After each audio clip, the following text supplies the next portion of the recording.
hello friends सकल information TC चैनेलলৈ সকলোকে স্বাগতম জনাইছো সো আমি যি সকলে কম্পিউটার বা ল্যাপটপ ইউজ কৰো তেওঁলোকৰ বাবে আজিৰ এই ভিডিওটো অতিকৈ গুৰুত্বপূৰ্ণ হ'বলৈ গৈ আছে আমি ল্যাপটপ বা কম্পিউটাৰত খুব সহজতে অসমীয়া কেনেকৈ লিখিব পাৰি সেই বিষয়ে বিস্তাৰিত আলোচনা কৰিম আজিৰ এইটো ভিডিও সো ভিডিওটো প্ৰথমৰ পৰা শেষলৈকে চাই থাকিব আমি বিভিন্ন সময়ত ল্যাপটপ বা কম্পিউটাৰত অসমীয়া লিখিব গলে বিভিন্ন সমস্যাৰ সৃষ্টি হয় বিশেষকৈ ফটোশ্বপত অসমীয়া লিখিব গলে আৰু বেছি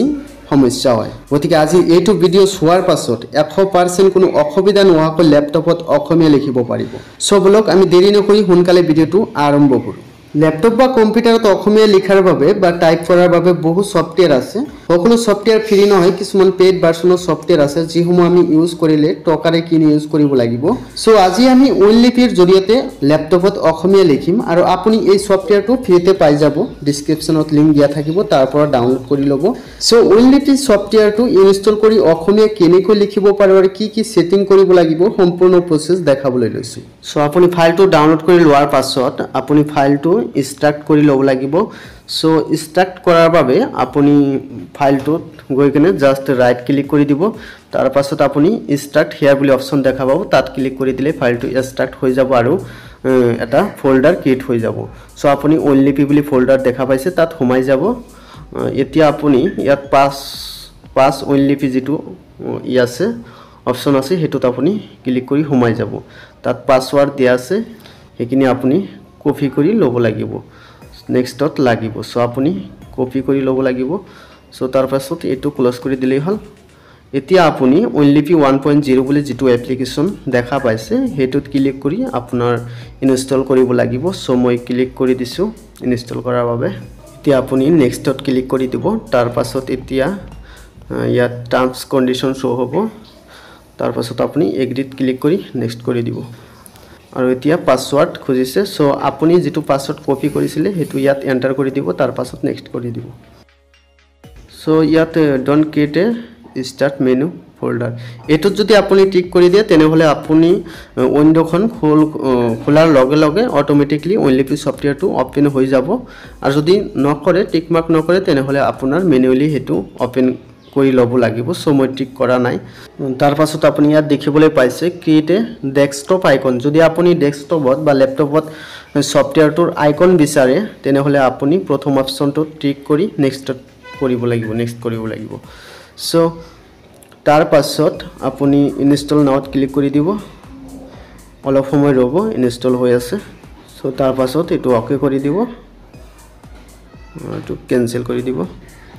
সো মোৰ আগৰে ইনষ্টল কৰা আছিল সাগে সেই কাৰণে এনেকুৱা শো কৰিছে আপোনাৰ তাত নকৰিব পাৰে সো কাট কৰি দিলো মই সো এতিয়া ফিনিশ নাওত ক্লিক কৰি দিলো সো এবিলাক ক্লোজ কৰি দিব লাগিব ইনষ্টল হৈ গল এতিয়া আপোনাৰ কিছু সেটিং কৰিব লাগিব আৰু ফন্ট বিলাক ইনষ্টল কৰিব লাগিব এতিয়া আপুনি ফন্ট বিলাক ইনষ্টল কৰাৰ কাৰণে আকৌ হে ফোল্ডাৰটো ওপেন কৰিব লাগিব ওপেন কৰি লোৱাৰ পাছত আপুনি ইয়াতে ওয়েনলিপি ফন্ট বুলি দেখা পাব এটা ফোল্ডাৰ হেতুত সোমাই যাব তাৰ পাছত এতিয়া ফন্টৰ দুটা ফোল্ডাৰ পাব ইয়াতে প্ৰথম ফোল্ডাৰটোত মই সোমাই গৈছো তাৰ পাছত আপুনি ইয়াৰ পৰা অল সিলেক্ট কৰি দিব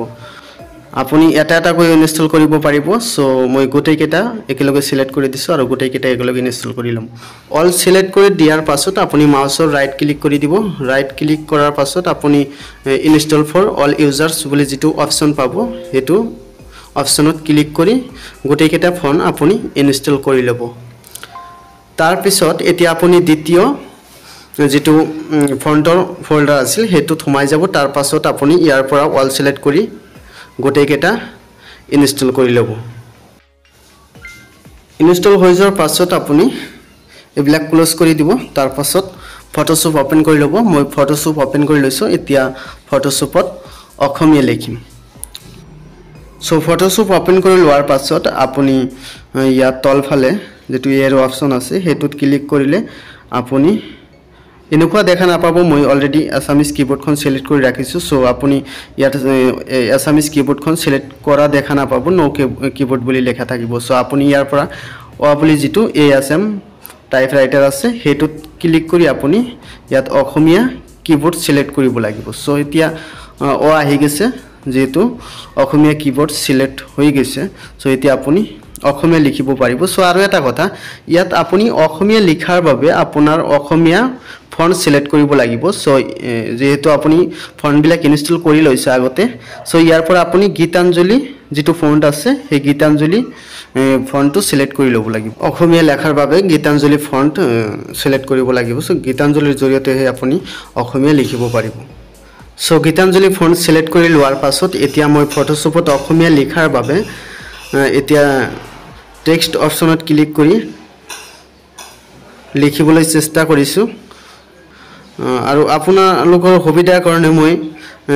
কিবোৰ্ডৰ কোন লেটাৰত কি আখৰ হয় হেতু মই স্ক্ৰিনত দেখাই দিছো আৰু পিডিএফ টো ডেসক্ৰিপচন বক্সত পাই যাব সো ডেসক্ৰিপচন বক্সৰ পৰা ডাউনলোড কৰি ল'ব নহলে আপুনি কিবোৰ্ডৰ পৰা টাইপিং কৰিব নোৱাৰিব অসুবিধা হ'ব সো ভিডিওটো ভাল লাগিলে লাইক শেয়াৰ কৰিবলৈ নাপাহৰিব আৰু এনেকুৱা ইনফৰমেশন ৰিলেটেড ভিডিও পাই থাকিবলৈ চেনেলটো সাবস্ক্ৰাইব কৰিবলৈ নাপাহৰিব ধন্যবাদ